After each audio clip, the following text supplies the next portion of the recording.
নতুন ভিডিও নিয়ে এসেছি। তো অবশ্যই আপনারা কেউ উপরের দিকে টান দেবেন না, কেননা এই ভিডিওর সোর্সে আমি অনেক কিছুই বোঝাতে চাইছি এবং আপনারা নিজের একটু টাইম দিয়ে ভিডিওটা গুরুত্বপূর্ণভাবে দেখুন, অবশ্যই আপনারও লাভ হবে আশা করে বলতে পারি। তো ভিডিওটায় অনেক কিছু সোর্স দেওয়া আছে, যেমন আমাদের চ্যাংড়াদের জন্য এবং বিভিন্ন দেশের জন্য এবং আমাদের জন্য। তো এর মধ্যে রাগারাগি বলে ভেদাভেদ বলে কিছুই নেই। অবশ্যই ওই ভগবান প্রদত্ত দুখানা কান খুলে শুনে নাও বাংলার জনগণ। হ্যাঁ, এবার পার্মানেন্টলি এই হোয়াটসঅ্যাপ ইউনিভার্সিটি থেকে বেরো। এখন এই এসআইআর নিয়ে সারা রাজ্য তোলপাড়, কে হবে পগার পার। রাজনৈতিক একটা দল ডাইরেক্ট প্রতিবাদ করছে, আবার রাজনৈতিক আরেকটা দল ডাইরেক্ট সাপোর্ট করছে। হ্যাঁ, এটাই নিয়ম। এদিকে বিধানসভা কিংবা লোকসভার ভেতরে বসে বসে দুজনে একসাথেই চা খাবে আর আলোচনা করবে মালগুলোকে এইভাবে বোঝাতে হবে, নয়তো রাজ্যে দ্বন্দ্ব হবে না। সেটাই ক্লিয়ার করতে এলাম বানা, একটু ভালো করে শুনুন। এই এসআইআর নিয়ে এটা শুধুমাত্র এই বছর থেকেই শুরু হচ্ছে না। 1951 থেকে 2004 পর্যন্ত মোট 8 বার অলরেডি এসআইআর হয়ে গেছে। হ্যাঁ, আদমশুমারি নাম শুনেছেন নিশ্চয়ই। হ্যাঁ, জনগণনার এটি একটা অংশ এবং ভারতের কনস্টিটিউশনের 326 নম্বর ধারাতে অলরেডি মেনশন করা রয়েছে যে ইলেকশন কমিশন যখন ইচ্ছা এই এসআইআর করতে পারে, মানে ভোটার লিস্টে সংশোধন। আর এটাই নিয়ম। অ্যাকচুয়াল নিয়ম হচ্ছে প্রত্যেক বছর ভোটের আগে এই সংশোধন করতে হবে, কিন্তু এই 130 কোটির দেশে প্রত্যেক বছরে করতে গেলে সারা বছরটাই টাইম লেগে যাবে। সুতরাং এই দুটো অপশন দেওয়া রয়েছে। ইলেকশন কমিশনের সুবিধা অনুযায়ী যে কোনো দিন সে এসআইআর করতে পারে। হ্যাঁ, লাস্ট এই এসআইআর হয়েছিল 2002 সালে ওয়েস্ট বেঙ্গলে। সারা ভারতবর্ষ জুড়ে 2002 থেকে 2004-এর মধ্যে হয়ে গেছে। এক একটা রাজ্যে এক একটা সময় হয়েছে। সুতরাং এই বছরই যে প্রথম হচ্ছে এরকম কোনো ব্যাপার না। এইবার হচ্ছে আসল তথ্যে আসা যাক। পশ্চিমবঙ্গে 2002 সালের আগে কিংবা 2002 সাল পর্যন্ত যারা ভোটার লিস্টে রয়েছেন তাদের ছেলে মেয়ে আশা করি অটোমেটিকলি এখন ভোটার লিস্টে আসার কথা। তার কারণ তারা যদি শিক্ষিত হয়ে থাকে এবং ভোট দান করতে নিজে থেকে চায়, নিজে থেকেই নাম উঠিয়েছে। এবং যারা নাম ওঠাননি, কোনো চিন্তা নেই, এখন প্রত্যেক বাড়িতে ইলেকশন কমিশন থেকে লোক আসবে শুধুমাত্র জিজ্ঞেস করতে এবং পেপার দেখতে। কি পেপার না, আপনাদের কারুর 2002 সালে ভোটার লিস্টে নাম ছিল কিনা, যদি থেকে থাকে আপনার এখন ছেলে মেয়ে আছে কিনা, যদি থেকে থাকে তার 18 বছর হয়েছে কিনা, তাহলে নামটা উঠিয়ে নিন। আর যদি নাম অলরেডি ওঠানো থাকে তাহলে কোনো চাপ নেই। আর 2002 সালেও যদি আপনার কোনো রকম নাম না থেকে থাকে তাহলে কোনো ব্যাপার না। মোট 11খানা ডকুমেন্টস চেয়েছে, কিছু তো থাকবে মানা। যদি আপনি বলেন কোনো কিছুই নেই, তাহলে আপনার এই দেশে থেকেও লাভ নেই। সাপোজ ধরুন আপনার লিস্টে সত্যিই নাম নেই, এইবার কি করব? কিচ্ছু করার নেই দাদা, ওয়েট করুন। 3-4 বার করে দেখা হবে। আপনি এবারে অ্যাপিল করবেন আমার নামটা ওঠান, তার জন্য যে ডকুমেন্টসগুলো দরকার সেগুলো জোগাড় করুন। এবার জোগাড় কোন জায়গা থেকে করবেন সেগুলো ওই ইলেকশন কমিশনের লোকই আপনাকে গাইড করে দেবে। আর ইলেকশন কমিশনের লোককে যদি আপনার বিশ্বাস না হয়, টোটাল বিষয়টাই অনলাইনে করা রয়েছে, আপনি অনলাইনে সব কিছু করতে পারবেন। তা তো ভয় কিসের? একটু শিক্ষা নিন না, শিক্ষা নিন। অশিক্ষায় থাকলে তো চলবে না, শিক্ষিত হতে হবে মানা। ভারতে থাকতে গেলে শিক্ষিত হতে হবে, শিক্ষিত হয়ে থাকো মানা।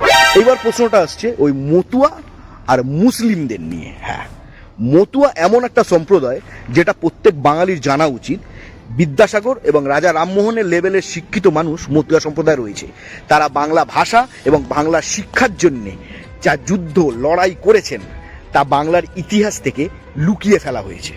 হ্যাঁ, তাদের অবদান অবশ্যই রয়েছে, কিন্তু এই মতুয়া সম্প্রদায়ের অধিকাংশই বাংলাদেশ বর্ডার থেকেও আসা। এদের জন্য কি করা হবে? এইবার চলে যেতে হবে আমাদের ইতিহাসে।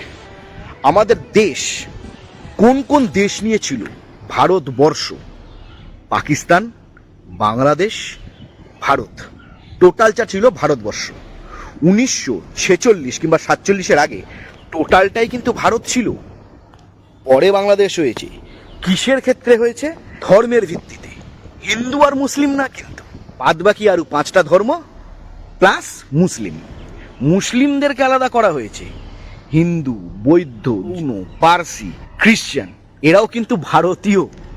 তখন কমিটমেন্ট করা হয়েছিল, কমিটেড ছিল তাদের প্রতি, যে তোমরা এখন যদি দেশ ছেড়ে না আসতে পারো ভারতে, পরে এসো, কিন্তু সেই সময়কার পেপার নিয়ে এসো এবং সিএএ এতে আবেদন করে এসো। তোমরা এখন বাড়া সিএএ আবেদন করোনি, বোঝোইনি, কেউ বোঝায়নি, তাহলে আর কি করা যাবে বাড়া? এখনো যদি মানা তুমি সিএ না বুঝে থাকো, তাহলে মানা তোমার লাভ নেই, মানা তুমি শুধুমাত্র রাজনীতি করছো।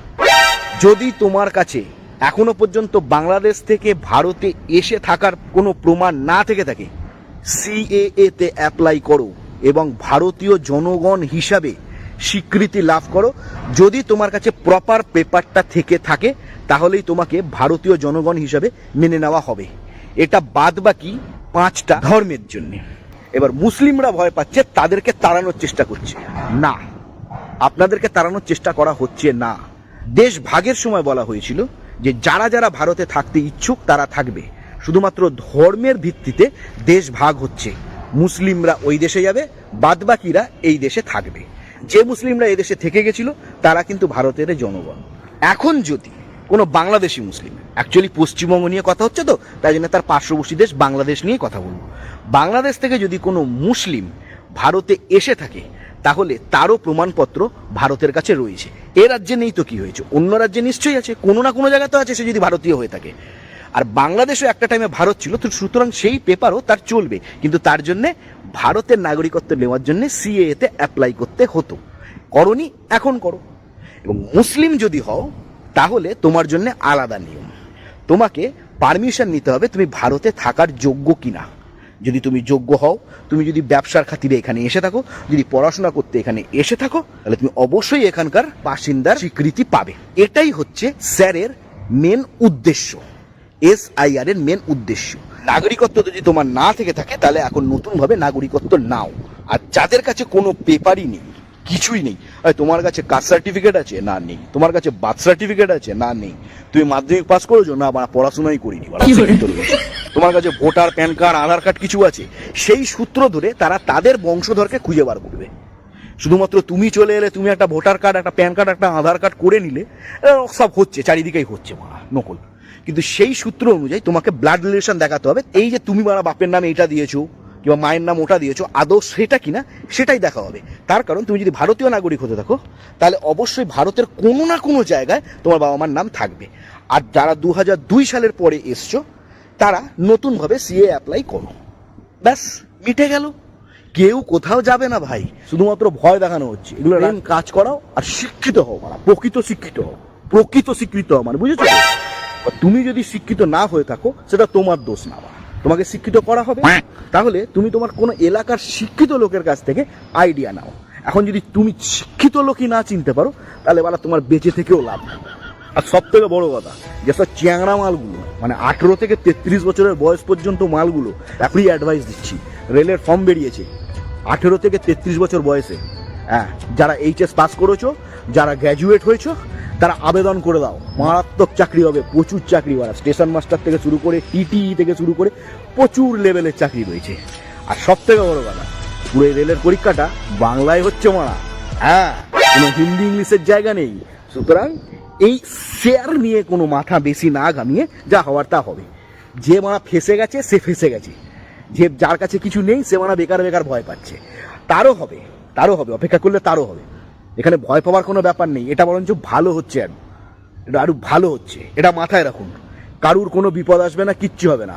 ভোটার লিস্টে সংশোধন করা হচ্ছে, যাদের নাম নেই তাদের নাম তোলা হচ্ছে, যাদের নাম ছিল একটা টাইমে এখনো পর্যন্ত রয়ে গেছে। ধরুন এরকম অনেকে আছে। আজকে আমার বাবার জন্ম হয়েছে বর্ধমানে, আমার মায়ের বাড়ি ছিল শিলিগুড়িতে, এখন মায়ের নাম হচ্ছে শিলিগুড়িতে।